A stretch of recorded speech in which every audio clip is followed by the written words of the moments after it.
No feedback. So, yeah, welcome to the last talk for this track. And continuing on the email topic, we have Julian Lysglimt, who will talk about security aspects for email service providers. Thank you. Thank you. Thank you very much for being here at the FSCONS. I was here last year as well. Great conference.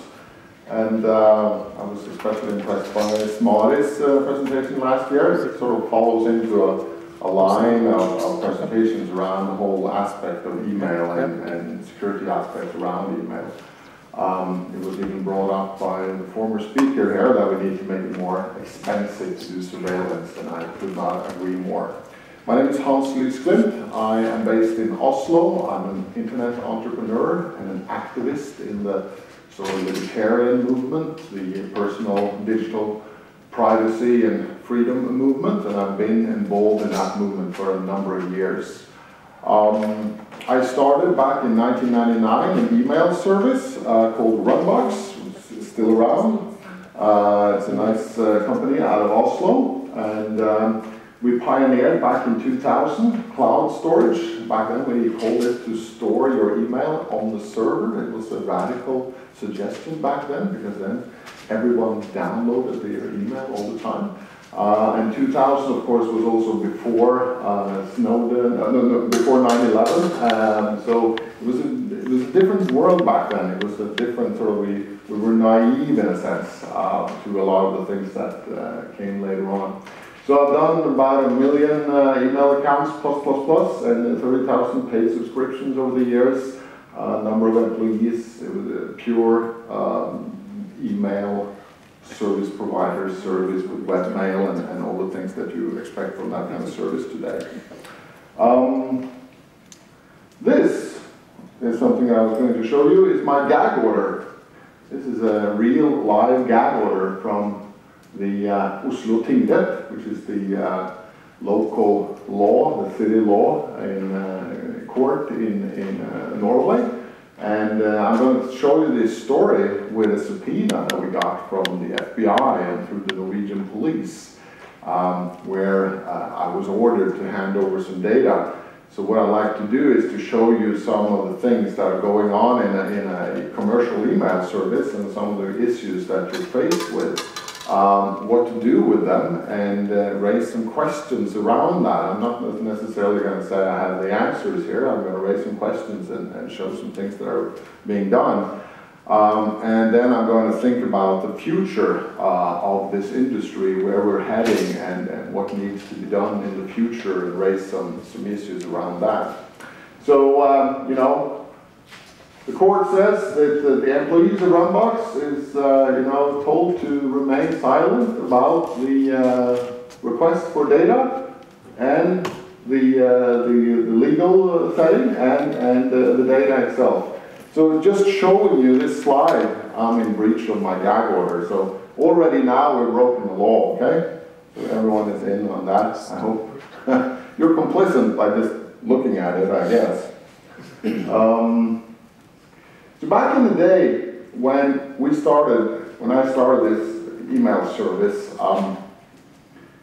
it was still email, and the internet was still in its infancy, and it was early days. It was somewhat naive, we would say today, because we thought that just having an email address apart from the address that your company would give you was a huge step towards privacy. And back in the days it was, because back in the days, it was your company reading your email. That was part of sort of what you wanted to get away from. And also the fact that you didn't actually download your email. You had the email on your server. So if you had a laptop that was provided by your company, you didn't actually download the email on equipment that you didn't own. So just having the email in the cloud, as we say now, is a huge step towards digital privacy. But we did know that there was something going on over in the 2000s, the mid-2000s. There was this concept of echelon that came up, and no one was really sure about what this was and how it worked, but we knew that they were, you know, the Americans were working on something, and we weren't even sure where the surveillance was going on. You know, we speculated on that, and in Norway, you know, there's a Nix point where all the internet traffic is routed through just a couple of points just in central Oslo, and we assumed that they would be doing surveillance on those points. But it was a naive conception of thinking that it was keyword based, you know. So, you know, anyone remember those pranks we used to do, sending each other email, you know, say, oh, here a meeting with Osama bin Laden next week, and the new bomb recipe and all that, and we thought we would flag each other in the various systems. And how naive was that, when we now know that their aim was and is to collect everything. So it's not about just keywords and flagging, it's about making total profiles on people and go way, way deeper than that. So those, I did send those emails, I did get those emails, but they were naive. We know that now. One thing about the echelon system, though, that I'd like to emphasize is that there was talk about echelon all the way up to, you know, 2007, 2008, 2009. But then all of a sudden it kind of stopped. You know, there wasn't that much talk. Like in the very early 2010, people weren't talking about echelon that much anymore. And I've thought about that when I was making this presentation, that, you know, if you have kids, and as long as you can hear the kids are screaming and shouting downstairs and fighting, and, you know, if you can hear that sound, you know that things are okay. But when it goes silent, that's when you know something is wrong. So, you know, the fact that we didn't get more news about echelon and sort of shut down, what the NSA should have done would have been to paint up echelon as some sort of innocent little program that was, you know, scanning the internet for keywords or whatever, and we might have settled with that, you know, who knows? But now we know better. So the thing is that the whole surveillance thing, there's the aspect of secret surveillance and what the NSA is doing and all that. That is the huge debate and everything. Then there's the legal subpoenas they're based on long-standing tradition of law that goes back, you know, even back to the postal office and all that. And today I'm going to talk about both, but the gag order that I was going to show you is naturally connected to legal subpoenas, because you can't really have a gag order on stuff that you don't know that's going on. So I knew that there was things going on and there was surveillance going on in the 2000s, but we didn't quite know what to look for. We didn't know quite the questions to ask. We didn't, you know, have the framework that we have now after Snowden and all that, so we can sort of understand the situation much better. But I was in pursuit and trying to figure out what was going on. So I traveled around the world, you know, and I met with people like Ron Paul and did an interview with him. I participated in both his presidential campaigns, you know, online, just sort of pushing his stuff and his agenda. And I had this personal privacy angle on all that, and trying to look up the various communities and the people working in this field. And also, we're now going back to spring of 2000, when this guy came to town in Oslo, Julian Assange. And this was April 26, 2010. This was before Julian Assange became a household name. WikiLeaks had released the collateral murder video just a couple of weeks before, I think, and then he came to Oslo, and I was able to set aside a couple of hours with him and talk about all these security aspects and everything. I looked him up, and I'm very glad I did that, because he was able to set aside a couple of hours to me. I think it was much harder to do should he show up at a conference in Oslo today. But I also did an interview with him that I was going to write some articles about and make some material about, because I wanted to get these surveillance and security aspects out there. So I made this material and recorded everything, and it's a video, and later this video has been published online, and the transcript is out there, so we've done a few things with that. But as I said, April 26, 2010, and then, you know, later in the summer of 2010, the whole thing explodes, you know, with WikiLeaks and everything, and I'm out sailing like I do in the summer, so I'm not able to sort of follow up and write these articles and all that stuff that I was going to do. And I even had you know, a little bit of contact with Julian after the interview, you know, who knows? I was very excited about what WikiLeaks was doing, and I even gave a donation to WikiLeaks even before I met Julian for that interview. And who knows if I might have gotten involved somehow, or I don't know. I wish at least I would have been able to do that if possible. Now we're talking August 3rd, 2010. And I've been out sailing all summer. I just got back to the office in Oslo, where I'm running the email service. And the thing is that I'm going to talk about a legal process of how these subpoenas are done and how these gag orders are slapped on email service providers. And even though sort of I'm showing you some documents and some of that, the actual facts of the matter were always a little bit more complicated, and letters back and forth, and these legal documents are usually you know, thick, and there's some emails going on in addition to this. But the big picture is that, you know, the FBI in the US is chasing some guy in the US, and they want information on that guy, and that guy has an email account with my email service. And the thing is that I've gotten subpoenas before. If you run a decent size email service or messaging service or telephone service, you will be slapped with subpoenas from time to time. It's just, there's a lot of subpoenas being issued, both in the US and in Norway and all kinds of places. And I've always taken the stand that I reserve the right to personally evaluate every subpoena that comes in. So I'm not saying that I take a principled stand that I will never give out anything, but I reserve the right to personally evaluate them. And that's, I don't have a legal right to do that because I am a Norwegian citizen with a Norwegian company within Norway, Norwegian law.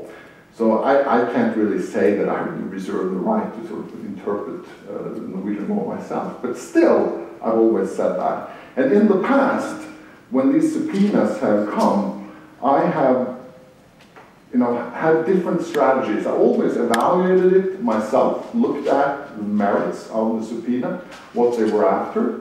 Sometimes the easy way to go is, especially when you get a subpoena from abroad, that can be the US or the UK and places we got subpoenas from, is to demand a local court order from the country that you're actually in. Because a US subpoena does not apply directly to companies outside the US. They have to go through the local legal system of where you are. So that's your first line of defense. In other cases, and in particularly in one case, there was a nasty child porn thing that was going on my servers with a customer. And the FBI was requesting data on that. And I actually complied because I checked it out myself and I thought it was nasty stuff and I gave them the stuff. In other cases, I refused. And what's happened every time before when I refused is that they haven't proceeded. So probably it hasn't been important enough for them to sort of go through the legal hassles of doing it, and I haven't heard any more from it. Is there redundancy in the... Is it better here? It's okay. Because I can hear the, you know, I can hear these weird sounds. All right. So the thing was that you know, I now know that I was pointed out with the Norwegian police as someone who was difficult to deal with because I didn't every time just give them the data they were requesting. So this time, the FBI went through the Norwegian Kripos. The Norwegian Kripos is the FBI equivalent of FBI, and I guess here in Sweden it's Säkerhetspolisen eller SAP or what the name is.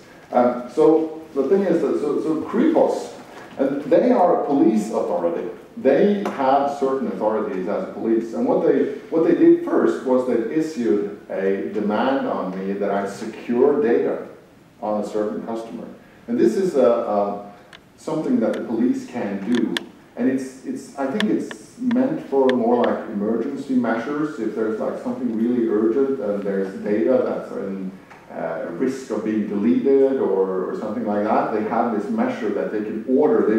They don't need to go through the court systems or anything. It's like a police can order you to secure the data, but that does not mean that you have to give out the data, but you just have to secure it.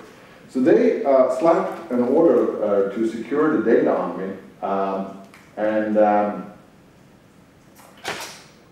I didn't have that much problem with that because who knows, you know, they didn't tell me why they needed that, you know, so, okay, they demand to secure some data, and I secure that data, and I just await what's their next step.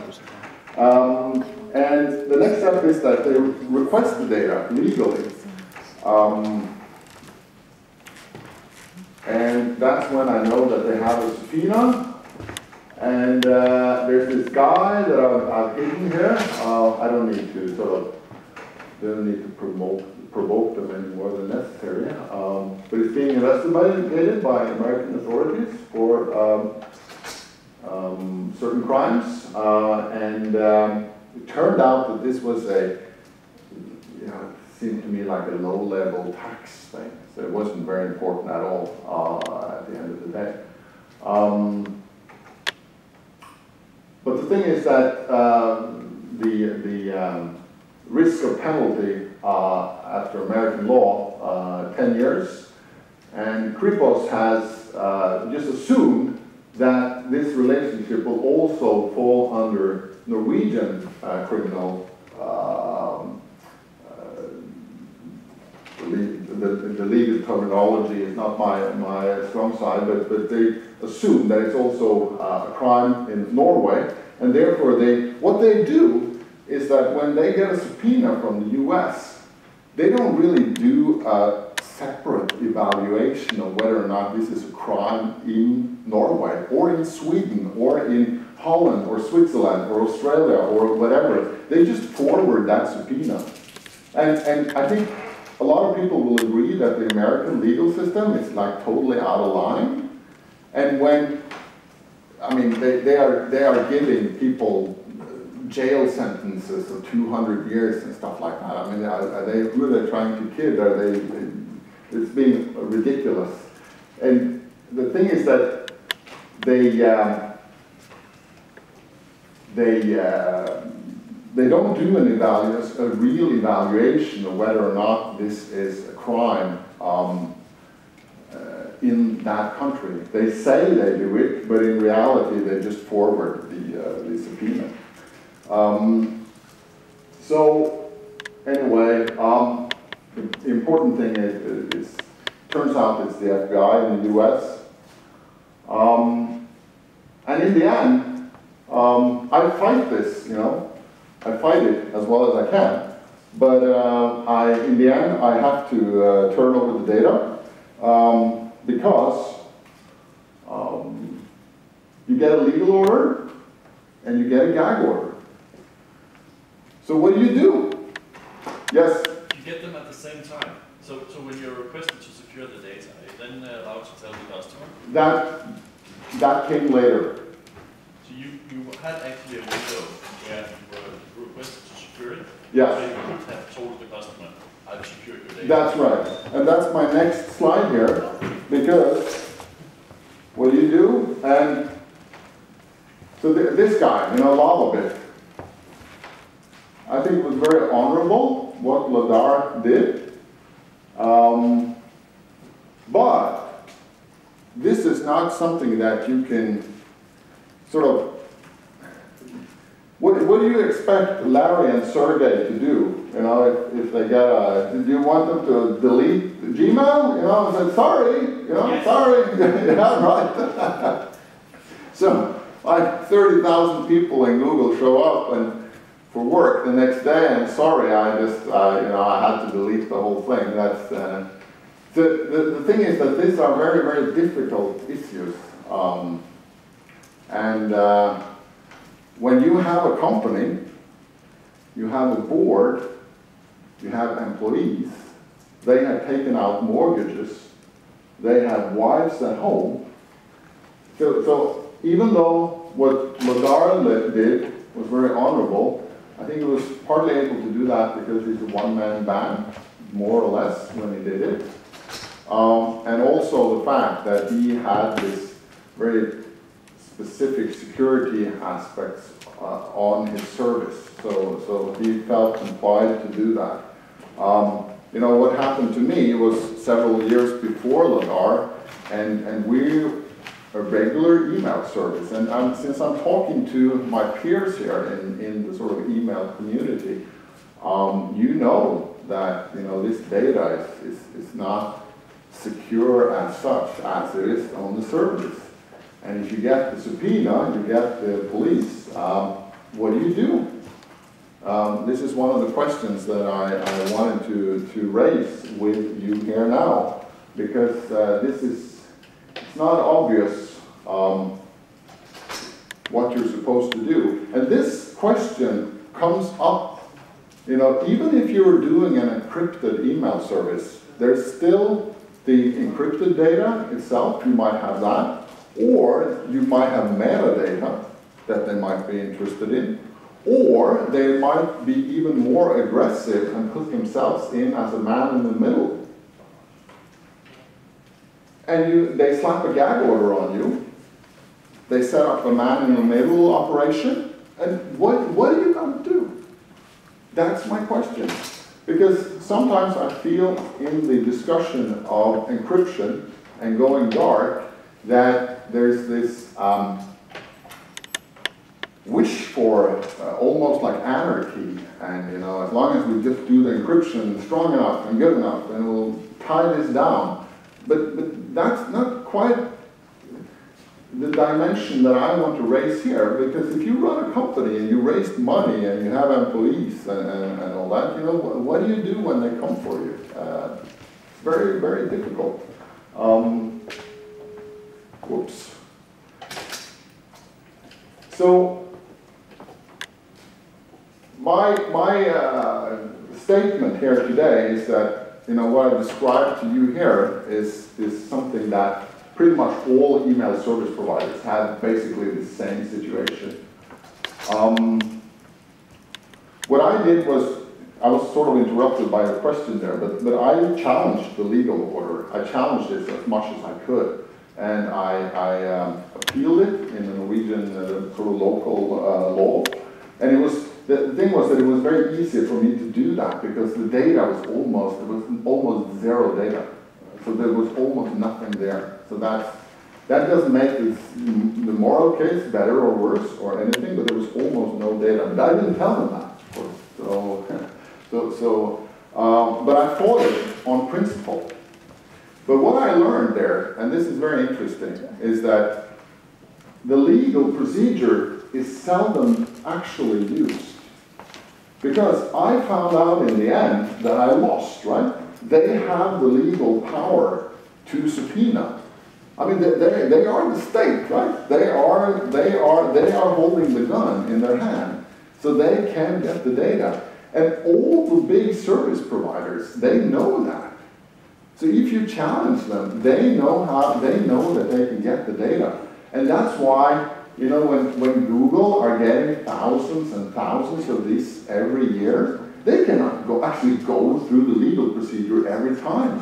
They maybe do one every, like say large telcos like Telenor and Telia here in Sweden, I don't think they even, test it every year. Maybe if there's a huge change in the law, maybe every 5 years, 10 years, whatever, then they sort of take one new case through the legal system just to check if there's a new precedent. But they cannot sort of do everything.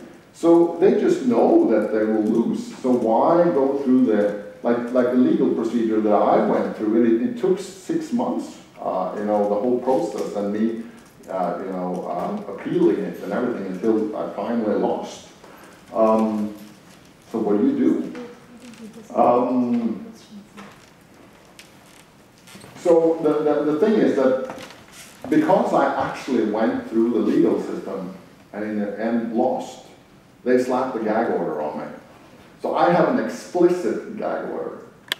But the point I want to make, that if you're all the email service providers of the world, and there are thousands of them, even though the 3 big ones were listed in the former presentation, there's thousands and thousands of them, we all know that. They all have this. I have it explicitly, but it's sort of implicit in the way things work. So if you challenge them, they will slap the gag order on you. And that's why there is almost like a balance of power. That's why Google and everyone are handing out all this data all the time. And this is happening every day with Telia, with Deutsche Telekom, with Telenor. And we just don't know about it because they slap gag orders on the processes.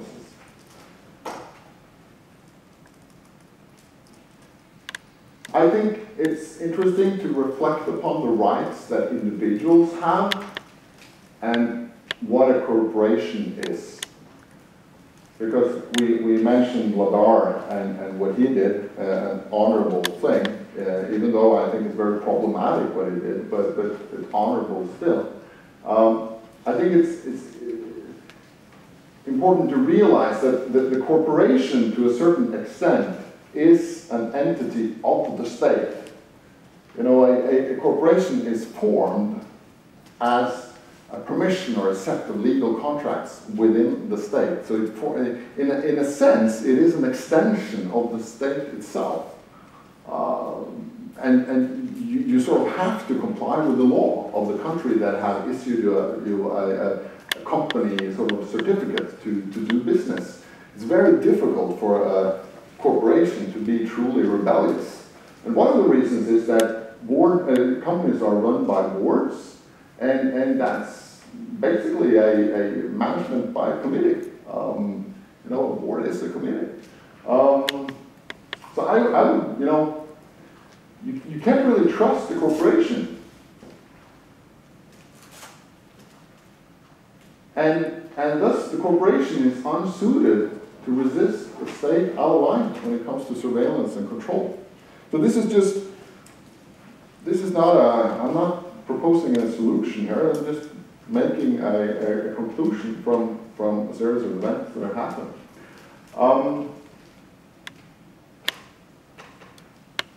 So that's just one case that I wanted to show you, and to show a live gag order. The thing is that all the email service providers, as I said, have these gag orders. The difference is that I've shown you mine. And even if you ask the other ones to show you theirs, they won't do it because they can't, right? So, but I want you to assume that they all have it in the same way.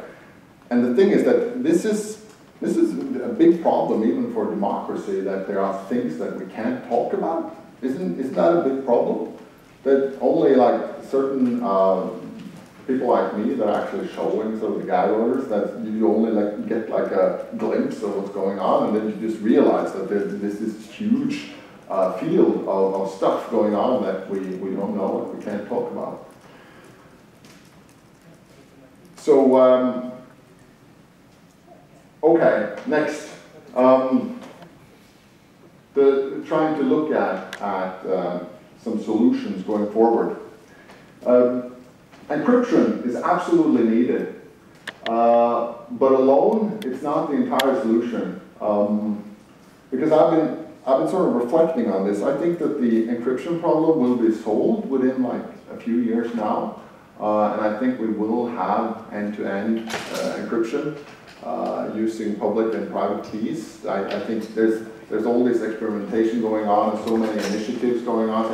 I think that will be solved, but I think that's just the first part of. There are a number of. I've been running a commercial email service, trying to solve real-world commercial problems for real clients, both private and business. And I think that sort of encryption is just, when we have this fully encrypted system, it's going to raise a lot of new needs and things that I would like to see more discussed even now before it's actually happening. And the thing is that even though we get encryption that's pretty good, the subpoena problem will still be there, right? Even though if we have companies providing encrypted communications, that you can still subpoena the metadata, you can still subpoena to have someone put something as a man in the middle. So I think there's a need for privacy protocols and procedures that sort of work with that and within such a framework.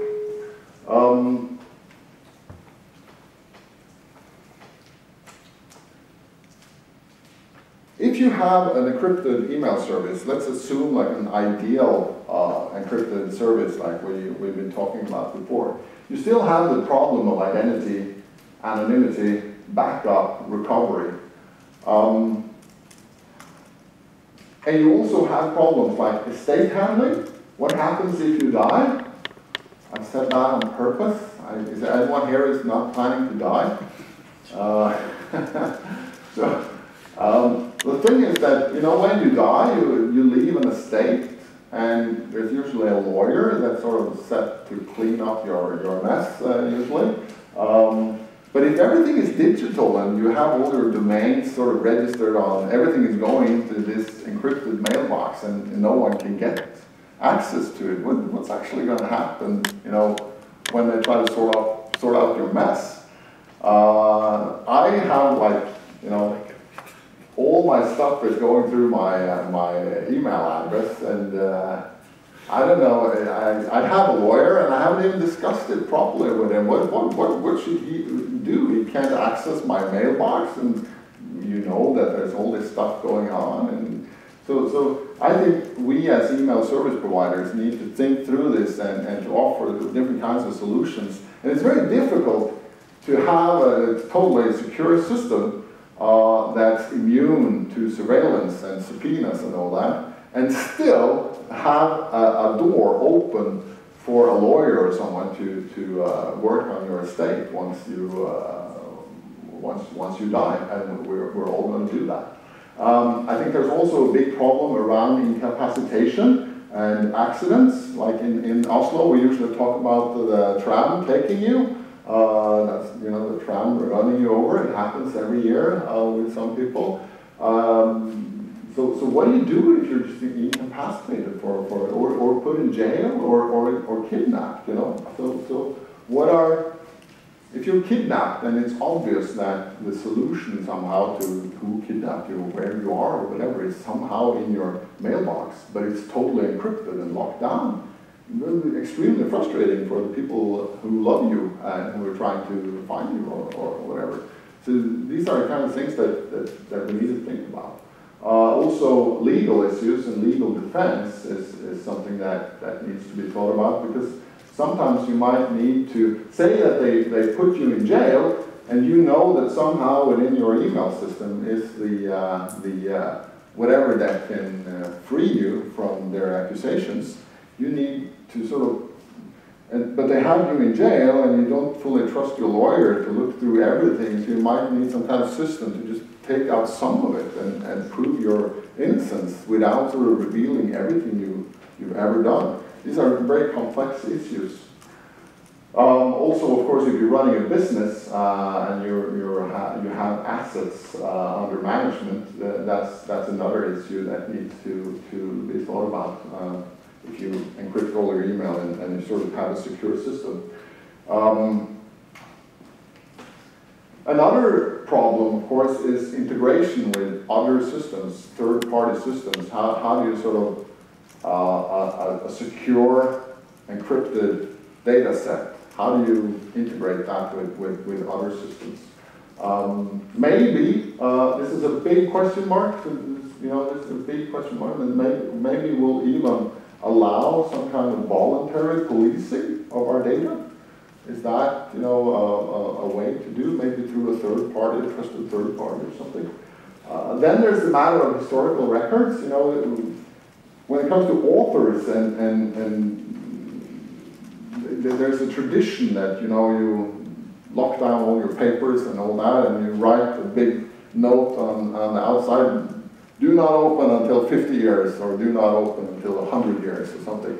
And it's very important to realize that a lot of the things that we know about the past, we know because someone was generous enough to actually give us access to their letters, maybe 50 years after their death. So think about that as well if you're a public person. Then there's something I'm increasingly worrying about and increasingly thinking about is the kind of stuff that will happen in the future that will, go through our data, our historical records, and make profiling of us and all kinds of stuff that they can do. And I think it's very important that this is science fiction, and you can call it what you like, but in 30 years from now, there will be incredibly sophisticated, close to AI, or actual AI, who knows, artificial intelligence, that will go through all our historical records and make incredibly sophisticated profiles of us. And I think it's incredibly important that we think about now how to defend ourselves from that AI engine 30 years from now. And this is,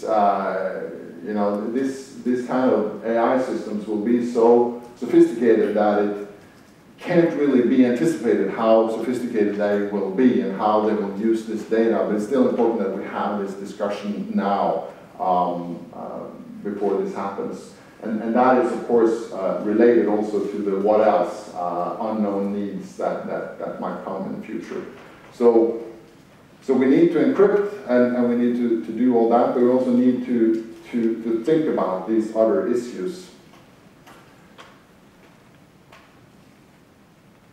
And also, I'd like to raise this question that,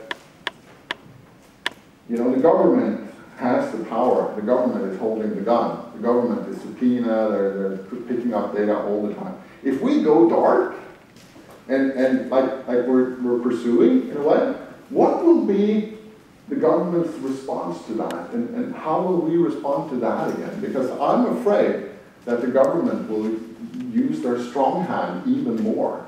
If we are able to build the system that we're hoping for within the next few years, the government cannot just sit and watch that happen, to see that they're losing control of communications, or it cannot, or I wish they would, but from what I know from government, they won't.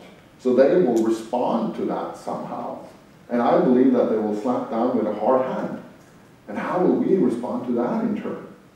Will we negotiate with them? Or will we promote some kind of grandstanding with them? Or, what do we do? This is something that we should discuss before it happens, so we know it when it happens. What I believe we need is to get the state back in line. I believe that the state, is funded on basically sound principles with separation of powers and checks and balances. Holding the states to a higher standard, and that's usually the standard that they were founded on, going back a few hundred years, like in the US and Norway and when the constitutions were set up. So it's back to basics. Of course, eternal vigilance, working on this all the time. And innovation, we need to be better at educating the consumers, better terminology, and telling better stories. And then private security protocols. I believe that the questions that we had up on the screen before, with what do you do with your estate when you die and all that, these need to be solved by private security protocols, maybe confidants and things like that, but it needs to, it needs a lot of innovation. How are we doing on time? We have 5 minutes left. 5 minutes, all right. So takeaways for if you are an email service provider, don't be too intimidated when they come for you. Use your own sort of your country's law. And if you are based in the US, you have a big problem because the law there is not very good. And consider moving away. I mean, look at what Ladar is doing now. He's doing some new stuff that's very interesting. But he actually said on his website that if you are a US email provider, you have big problems. I believe that email service providers should still clearly reserve the right to do a separate evaluation themselves. Use the legal procedures. You can delay things if you actually do that, because the system is fully dependent on people accepting that the legal system cannot be challenged every time. If Google actually took every single subpoena to court, they will jam up the whole system. So I'll get to for Q&A later. And use the right to appeal. Encryption is the solution, of course. Let's see, run through this a bit faster, I think. Don't sign anything. So I think it's also important, at least I hope I come across as somewhat humble, because I am humbled by the experiences that I've gone through. I don't think anyone has the answers to this. This is a process, and I think this community we have here at FSCONS and our friends around the world in a similar communities doing an incredibly important job. My view on this is that you need to do what you can where you are, because we need a massive series of innovation by smart design as well as trial and error to enable good digital privacy in cyberspace. We need to try out a lot of different things. And I am of the belief that since we can't know in advance what are the right solutions, we need to try many different things. And that's why you sometimes you're trying to look for the right solution, and it sort of can almost paralyze you because it's so difficult and so many issues at once. Another way that's a little bit easier is to see what are my unique circumstances and what can I do with them. So what is my home country? Do I have some kind of special ability, or do I have, you know, what do I know? Assess your situation, and we all have different situations, you know, whatever we are connected to institutions and all that, and try to make as much as possible out of that circumstance that you have. I love what you're doing with Free Post here in Gothenburg. It's a great example of one initiative, and we need thousands of those kind of initiatives to sort of work this out over time.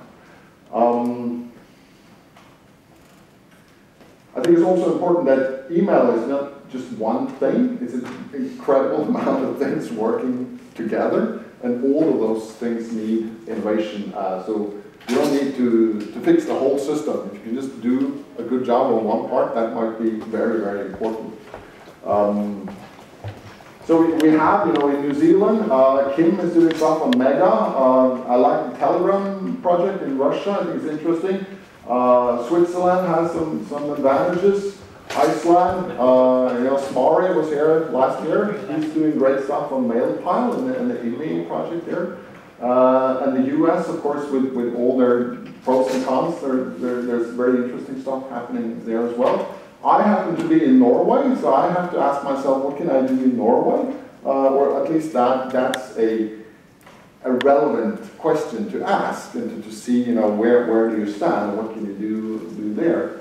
I happen to have started a company in Norway. It's actually funded by the Norwegian government, and believe me, the irony here is not lost on me. So I have started this new company, Numbercom. It's a research project and a commercial company funded by Innovation Norway and myself. The advantage there is I still own that company, so it can be turned into an institution. There are many sort of, we still haven't quite figured out how to do that, and I'd like to talk to some of the people here about what can be done within this space. But I'm very grateful for Innovation Norway for helping in the funding there, and it will be a commercial company there. So that's basically it. Thank you.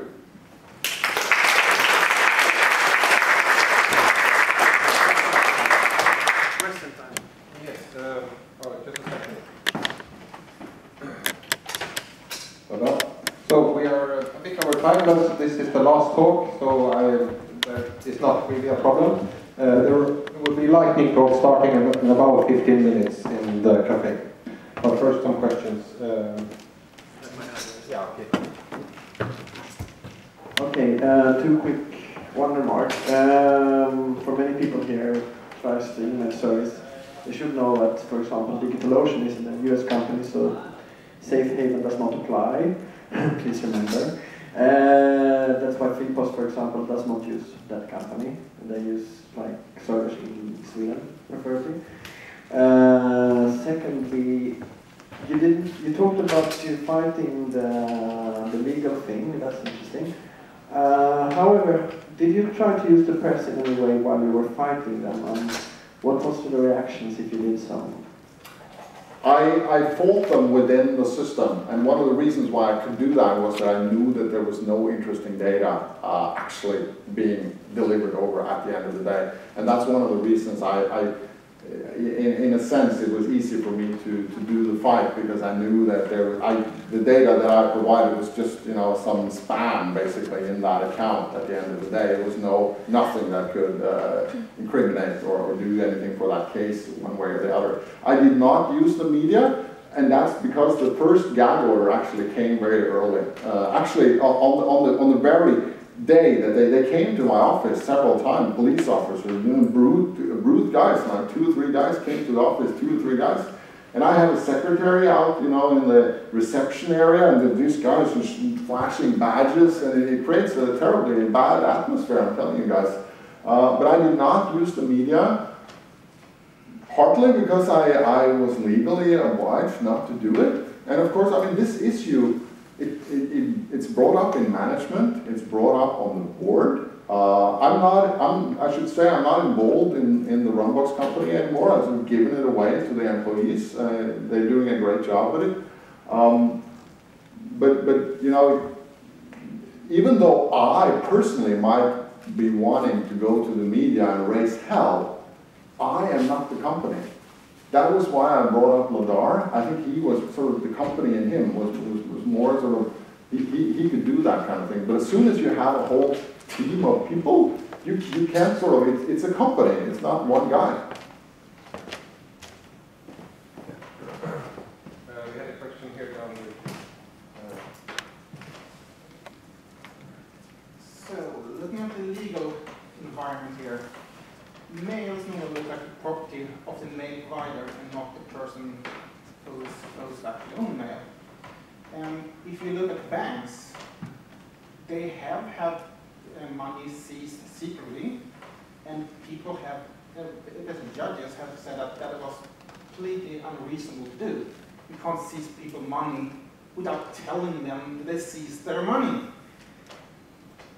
So it seems a bit like this legal system that you catch up and say that mail is the property of the person who owns the mail, not the property of the mail server.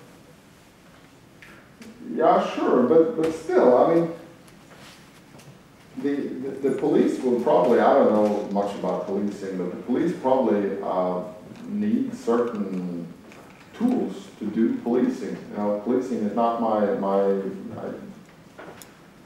subject matter at all, but I'm sure that they can, if they suspect drug money or whatever, that they can sort of go through the same kind of procedures to secure stuff. I don't know. Next question. Just so you confirm, were you allowed to talk to your lawyer? Because Latterbeat was not allowed to talk to his lawyer.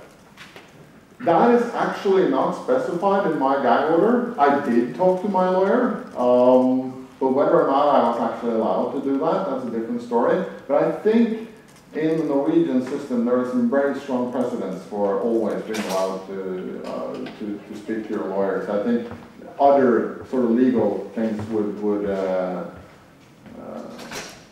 go in there and so you know, it's one thing is what you're allowed to do, another thing is what they can enforce. So good. The second part, did you have a warrant canary? if I had A warrant canary. what is a warrant canary? A warrant canary is a digitally signed document signed by you, published on your website, saying we have not. Oh yeah, no, I didn't have that because I wasn't prepared for this at all, and I have still not seen any. I know perfectly what you mean. No, I don't think that's common. You know, maybe some people have done it now, but especially back in 2010, that kind of thinking I hadn't even considered. I have a similar question to the first one there. How much were you allowed to discuss with the rest of the organization, your board, the technical stuff, and so on? Well, the gag order is on the company, even though it is actually on me, because I've been difficult before. So there, it's my. I could show you the slides, but they mention me.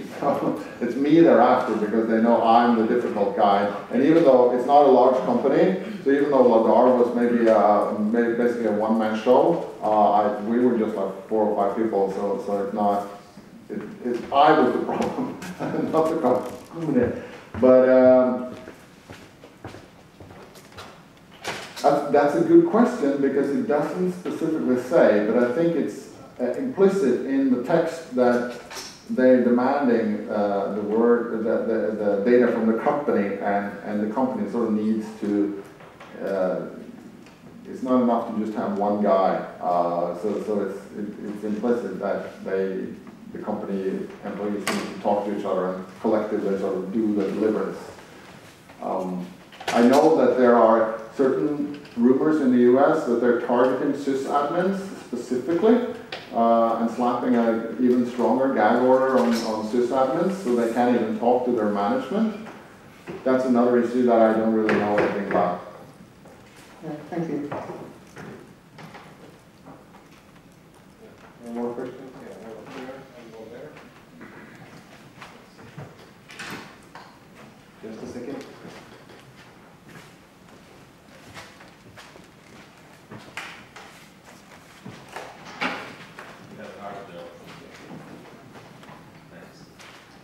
So, 2 things. My question is the following statement. 2 things. First of all, I wonder what would the US government do if Google said we're either shutting down and letting go 30,000 people or no more gag orders. I'm serious. I wonder what they would do. I'm wondering what would the US government react to Google saying, listen, this is not going to work like that. Either you let us do our work and have trust of the users, or we can as well, close our shop. And I think that would be a way to also influence the state to get a little bit more sane. But I think that's one of the things I've been trying to say with this presentation is that I cannot possibly see how Google could come to a situation where they would confront the government that they themselves are a sort of an institution.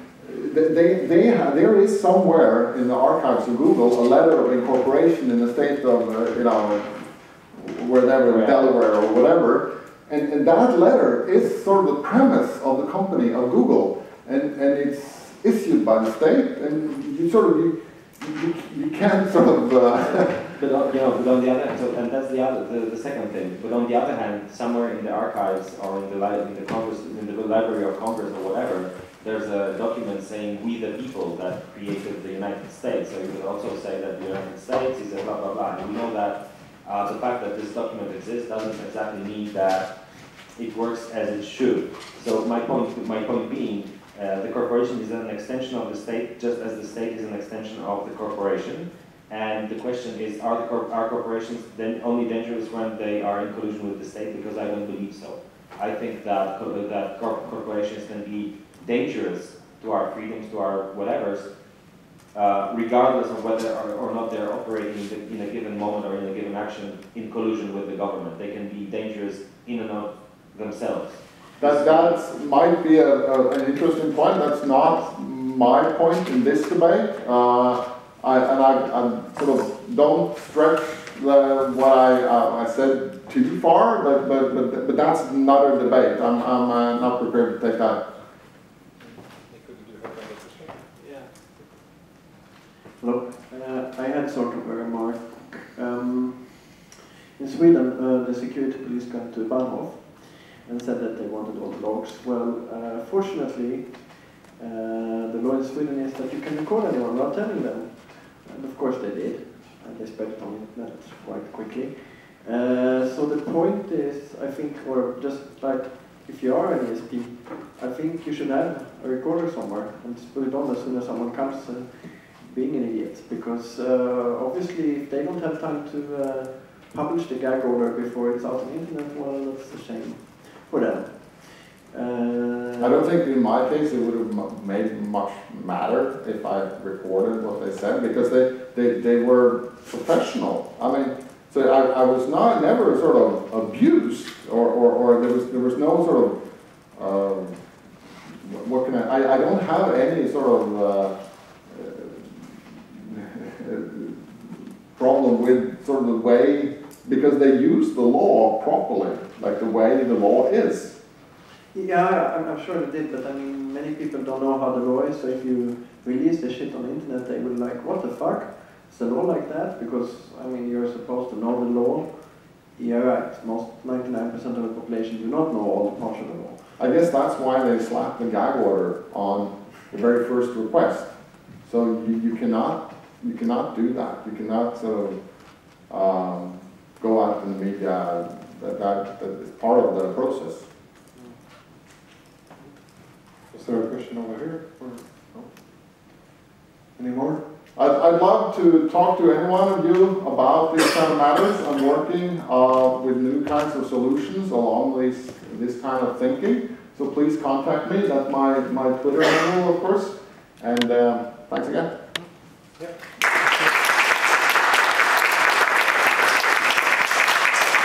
So yeah, I mean, 2 minutes, the lightning